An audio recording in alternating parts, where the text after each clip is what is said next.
السلام علیکم ورحمۃ اللہ وبرکاتہ۔ تمام شہریان مالیگاؤں سے یہ اپیل کی جا رہی ہے کہ اس وقت کرونا وائرس کی وجہ سے ہمارے شہر میں بلکہ ہمارے پورے ملک میں لاک ڈاؤن کی کیفیت ہے، اور لاک ڈاؤن کی وجہ سے کاروبار بند ہے، مذہبی اجلاس بند ہے، مساجد میں بھی محدود لوگوں کو نماز پڑھنے کی اجازت ہے، حتیٰ کہ جمعہ کا بھی یہی معاملہ ہے۔ اور اب ہمارے درمیان ایک ایسا مبارک مہینہ سایہ فگن ہونے والا ہے جسے ہم رمضان المبارک کہتے ہیں، اور یہ سارے مہینوں کا سردار ہے، اور پورا کے پورا مہینہ ہی برکت والا ہے۔ اور رمضان شریف میں ہمارے معمولات میں کچھ اضافہ ہوتا ہے کہ ہم لوگ تراویح وغیرہ کا اہتمام کرتے ہیں۔ اس وقت چند گزارشات جو ہے وہ آپ کی خدمت میں پیش کرنا ہے۔ پہلی چیز تو یہ ہے کہ ماہ رمضان شریف میں کثرت کے ساتھ توبہ استغفار کریں، کلمہ شریف کا ورد کریں، اس لیے کہ رمضان شریف میں خاص اس کی ترغیب دی گئی ہے کہ جو کثرت سے کلمہ شریف پڑھتا ہے اللہ تعالیٰ اسے اپنے محبوبوں میں شمار فرماتا ہے۔ سحری میں، افطار میں کثرت سے دعاؤں کا اہتمام کریں، کیونکہ روزے دار کی دعا رد نہیں ہوتی، دعا قبول ہوتی ہے۔ اور دعا کرے کہ پوری دنیا سے یہ بلا چلی جائے، یہ وبا چلی جائے، اور بالخصوص ہمارے پیارے ملک ہندوستان سے یہ بلا اور وبا ختم ہو جائے، اور جو بیمار ہیں اللہ تعالیٰ ان سب کو شفا عطا فرمائے، اور جلد سے جلد سارے کام کاج، سارے معمولات بحال ہو جائیں، اس کے لیے خاص دعا کریں۔ لیکن رمضان شریف میں افطار کے وقت جو ہے وہ ہم افطاری خریدنے کے لیے جو جاتے ہیں، کوشش کریں کہ بھیڑ میں جانے سے پرہیز کریں، جانے کو ضروری سمجھیں تو ماسک وغیرہ کا استعمال کریں۔ اور اسی طرح سے بہت سارے لوگ جو ہے وہ اپنی ٹیرس پر یا اپنے گھروں میں بھیڑ اکٹھا کر رہے ہیں نماز کے لیے، تو بہتر یہی ہے کہ آپ اپنے گھر کے لوگوں کے ساتھ ہی باجماعت نماز ادا کریں، گھر کے لوگوں کے ساتھ بھیڑ اکٹھا نہ کریں۔ اور تراویح کے لیے بھی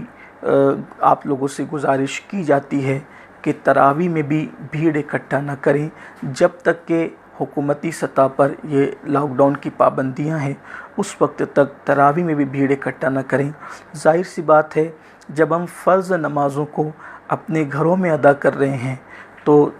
تراویح جو ہے فرض تو نہیں ہے، سنت ہے، تو اس وجہ سے اپنے گھروں میں نماز کا اہتمام کریں۔ اور گھر میں بھی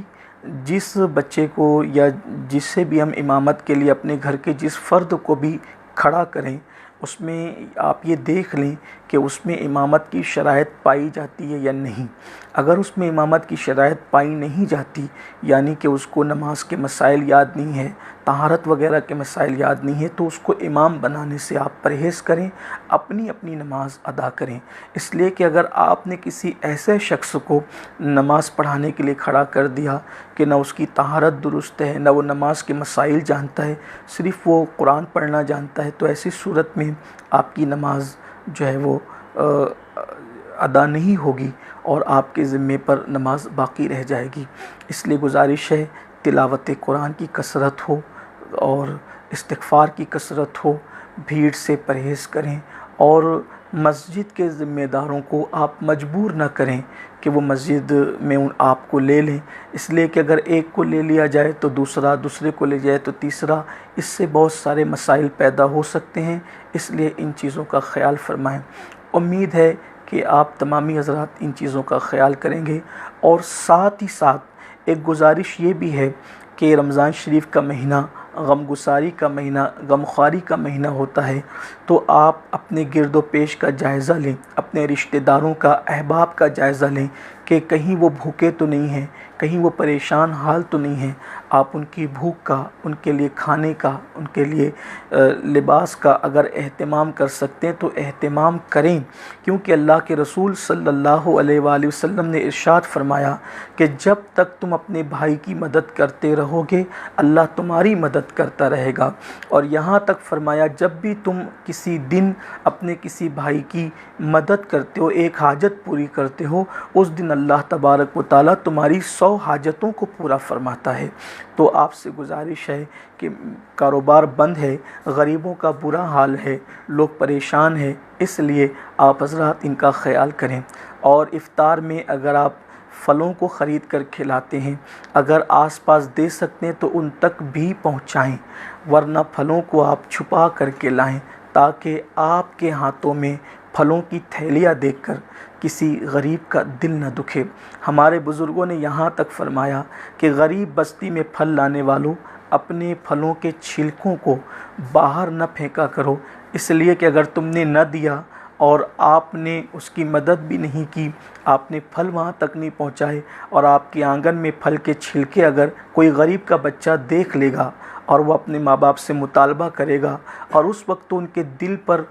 کوئی ایسا صدمہ پہنچا تو ہو سکتا ہے قیامت کے دن آپ سے اس سلسلے میں پوچھ ہو سکتی ہے۔ اگر آپ 4 پھل لائیں تو 2 پھل پڑوس میں آس پاس ضرور تقسیم کریں تاکہ تھوڑا تھوڑا سب کھا سکیں، اور آپ کھانا بنائیں تو اس میں تھوڑا سا پانی زیادہ ملا دیں، تھوڑا سا کھانا زیادہ بنا لیں تاکہ آپ جو ہے وہ اپنے پڑوس میں بھجوا سکیں، اپنے رشتہ داروں کی مدد کر سکیں۔ بلکہ میری گزارش تو یہ ہے، اگر ہم یہ کرتے ہیں لاک ڈاؤن کے ان حالات میں، شہریان مالیگاؤں سے میری خصوصی گزارش ہے، اگر ہم یہ کرتے ہیں کہ روزانہ اگر اللہ نے ہمیں نوازا ہے، روزانہ اگر ہم 2 لوگوں کی افطاری بڑھا کر لائیں، 2 لوگوں کا کھانا ہم بڑھا کر پکائیں اور 2 لوگوں کو ہم اپنے ذمے پر لے لیں، تو میں سمجھتا ہوں کہ ہم بہت سارے لوگوں کی مدد کر سکتے ہیں۔ اور اسی طرح زکوٰۃ بھرپور نکالیں، بلکہ زکوٰۃ کے ساتھ ساتھ آپ یہ بھی کوشش کریں کچھ پیسے زائد نکالیں اور آپ مدد کریں۔ اگر ایک محلے کے اندر مثال کے طور پر 500 مکانات ہیں اور ان میں 200 لوگ خوشحال ہیں، تو وہ 200 لوگ اگر ان 300 لوگوں کو اپنی زکوٰۃ یا اپنے زائد پیسے سے اگر ان کی مدد کر دیتے ہیں تو محلے والے ہی محلے والوں کا بوجھ اٹھا سکتے ہیں، اور اس سے انشاءاللہ تبارک و تعالی ہمارے محلے کے لوگوں کو کسی کے پاس جا کر مانگنے کی ضرورت پیش نہیں آئے گی۔ اسی طرح سے جو لوگ کارخانے دار ہیں یا سائزنگ کے مالک ہیں، ان سے میری گزارش ہے کہ اس موقع پر آپ کے یہاں جو لوگ کام کرتے ہیں، جو مزدور ہیں، آپ ان کا خیال کریں، ان کی مدد کریں، ہو سکے تو ان تک آپ پیسہ پہنچائیں، کیونکہ بہت سارے لوگ ایسے بھی ہیں کہ جو لوگ مانگنا پسند نہیں کرتے، غیرت میں مرتے ہیں۔ ایک گزارش یہ بھی ہے کہ عام طور پہ ریلیف تقسیم کرنے والے جب ریلیف تقسیم کرتے ہیں تو کچی بستیوں کی طرف، سلم ایریوں کی طرف سب کی توجہ رہتی ہے۔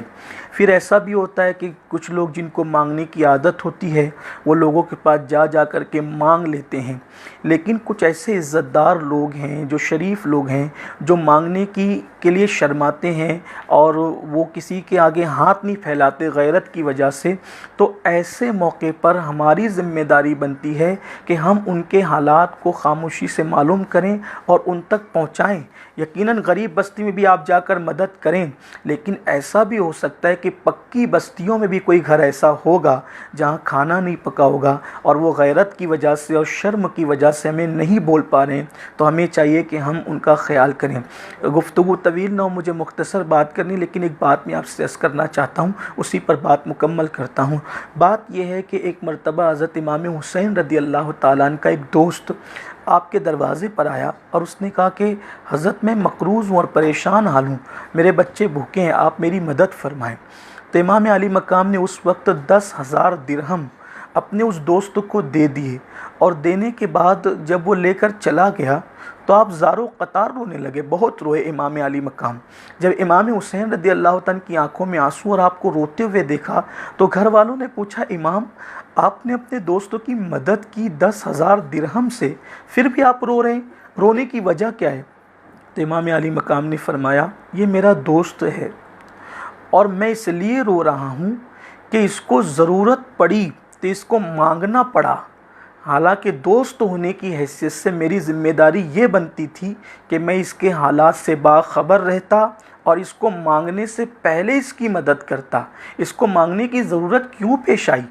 قیامت کے دن میں اللہ کی بارگاہ میں کیا جواب دوں گا؟ یہ ہمارے بزرگوں کی سوچ تھی، فکر تھی کہ مانگنے سے پہلے میں اس کے حالات سے باخبر کیوں نہ ہوا کہ اس کو مانگنے کی ضرورت پیش آئی۔ اسی طرح آپ یہ انتظار مت کیجیے کہ آپ کے رشتہ دار آپ کے پاس آ کر مانگیں گے، آپ کے پاس پڑوس آپ کے پاس آ کے مانگیں گے۔ مانگنے کا انتظار مت کیجیے، آپ خود خاموشی سے پتہ لگائیے اور ہو سکے تو ان کی عزت نفس کا خیال کرتے ہوئے ان تک یہ پہنچانے کی کوشش کیجیے۔ اس کی وجہ یہ ہے کہ جو چیز چھپا کر دی جاتی ہے اس کا درجہ تشہیر کر کے دینے کے برابر نہیں ہوتا، اس لیے کہ تشہیر کر کے دینا اور بات ہے اور چھپا کر دینا اور بات ہے، اور جو نیکی چھپا کر کی جاتی ہے اس کے درجات کچھ اور ہی ہوا کرتے ہیں۔ اس لیے میری گزارش ہے ان چیزوں کا بھی خیال کیا جائے، اور ماہ رمضان شریف میں گیم کھیلنا اور اسی طرح سے شور شرابہ کرنا، ہو لپاڑ کرنا یہ اپنا کام نہیں ہے۔